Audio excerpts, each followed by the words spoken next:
상속세 신고는 일단 세금을 줄이는 게 가장 우선이거든요. 그래서 상속세는 상속인 각각이 취득한 금액에 대해서 누진세율이 적용되는 것이 아니라 상속금액 총액에 대해서 누진세율이 적용되는 방식인 건 다들 아시죠? 따라서 상속인, 즉 형제 자매들이 합심을 해서 세금을 최대한으로 우선 줄여놓고 그다음 재산 배분에 대해서는 그 이후에 조율하는 것이 가장 좋은 방법입니다. 안녕하세요. 절세를 통해 고객의 성공을 디자인하고 미래를 함께 만들어가는 절세미녀 김연애 기사입니다. 오늘은 상속이 진행되는 과정에서 상속 분쟁이 있어서 상속 분할에 대한 협의가 이루어지지 않는 경우에 어떻게 상속세 신고를 해야 될지 일반적인 절차와 유의할 내용을 살펴보도록 하겠습니다. 상속세 신고를 하다 보면 대부분의 경우에 법정 상속분으로 상속을 진행하고 또 세부적인 거는 상속인 간의 협의로 상속분을 결정하는 경우가 일반적인데요. 그렇지만 안타깝게도 형제 간의 상속 분쟁이 종종 발생하곤 합니다. 상속세 신고와 조사 업무를 하면서 저 같은 세무대리인들이 가장 어려워하는 상황이거든요. 그래서 상속세 신고를 안 한다라고 하시는 분이 계실 정도로 사실 형제 자매만 생각하면 어릴 때부터 같이 지내온 어떻게 보면 전우잖아요. 그렇지만 상속을 받을 시기에는 배우자들도 있고 또 본인들 각각의 가정을 꾸린 상태이기 때문에 이렇게 싸움이 시작이 되는 경우가 종종 발생하는 것 같습니다. 이렇게 상속재산 분할에 대한 합의가 이루어지지 않는 경우에는 상속세 신고 시에 여러 가지 문제점이 발생하거든요. 오늘은 이 부분에 대해서 말씀을 드려보도록 하겠습니다. 네, 첫 번째는요, 부동산 등기와 취득세 신고에 문제가 있습니다. 상속 분할 협의가 이루어지지 않으면 부동산 등기에 어려움이 생기거든요.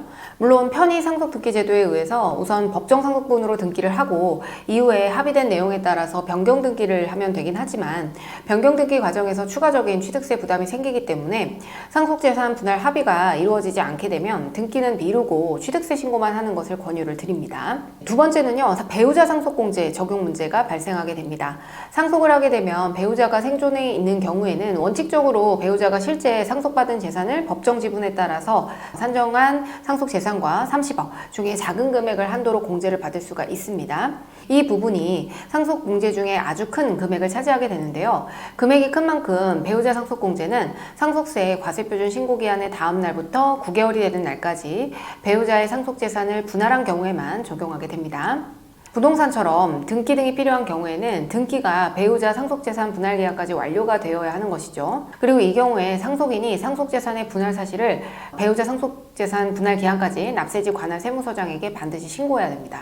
그런데 이 상속재산에 대한 분할 협의가 이루어지지 않게 되면 이 법원의 소송 절차를 통해서 분할을 해야 되는데 그 기간이 수년 이상 소요되는 경우가 일반적이기 때문에 배우자 공제를 한도 금액까지 받기 위해서는 일단 상속재산 분할 합의가 이루어지지 않은 사유를 납세지 관할 세무서장에게 상속세 신고 기한의 다음 날부터 9개월이 되는 날까지 신고를 반드시 해줘야 돼요. 세무서는 배우자 상속재산 미분할 신고서 제출을 하지 않게 되면 30억에 대한 공제 한도를 인정하지 않습니다. 이 서류 한 장을 미제출한 걸로 30억에 대한 세금이 추징될 수 있거든요. 이 부분을 여러분들은 주의하셔야 되겠습니다. 다음으로 이 상속분할 합의가 이루어지지 않으면 세무조사 대응에도 어려움이 굉장히 많습니다. 사실 상속세 신고만 제대로만 하면 상속세 조사 대응하는 업무는 큰 어려움이 없는 것이 일반적인데요. 세무조사에 준해서 상속인들로부터 모든 상황을 충분히 듣고 관련 자료를 확인하고 신고서 작성을 했기 때문에 세무조사도 보통은 잘 대응할 수가 있는데 만약 상속인들 간의 분쟁이 있으면 충분한 자료 준비와 설명이 부족한 상태로 신고를 할 수밖에 없거든요. 그렇게 되면 상속세 신고 내용에 대한 합의가 이루어지지 않게 됩니다. 예를 들어서 피상속인 사망 전 10년 이내에 상속인이 받은 증여는 상속재산에 합산해서 상속세를 신고해야 되는데 이러한 사실은 상속인들이 알려주지 않으면 파악하기 어려운 경우가 많고 더구나 상속인들 중에 일부가 상속세 조사 이후에 다른 형제한테 앙심을 품고 세무대리인에게 언급하지 않았던 내용을 과세관청에 탈세 제보하는 경우가 굉장히 많아요. 그래서 다시 상속세 조사가 이루어지는 등 여러 가지 어려움이 생기게 됩니다. 따라서 가장 좋은 건 상속세 신고 기한까지 빠르게 상속인들 간의 재산 분할에 대한 합의를 이루는 것이 결국 상속인 분들에게 가장 좋은 선택이라는 것을 명심하셔야 돼요. 상속세 신고는 일단 세금을 줄이는 게 가장 우선이거든요.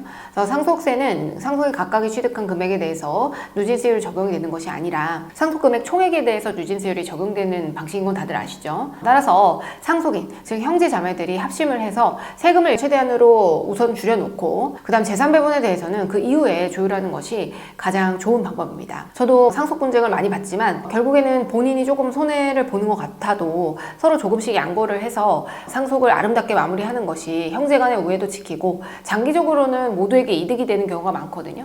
소송을 하다 보면 세금 내고 다 없어요.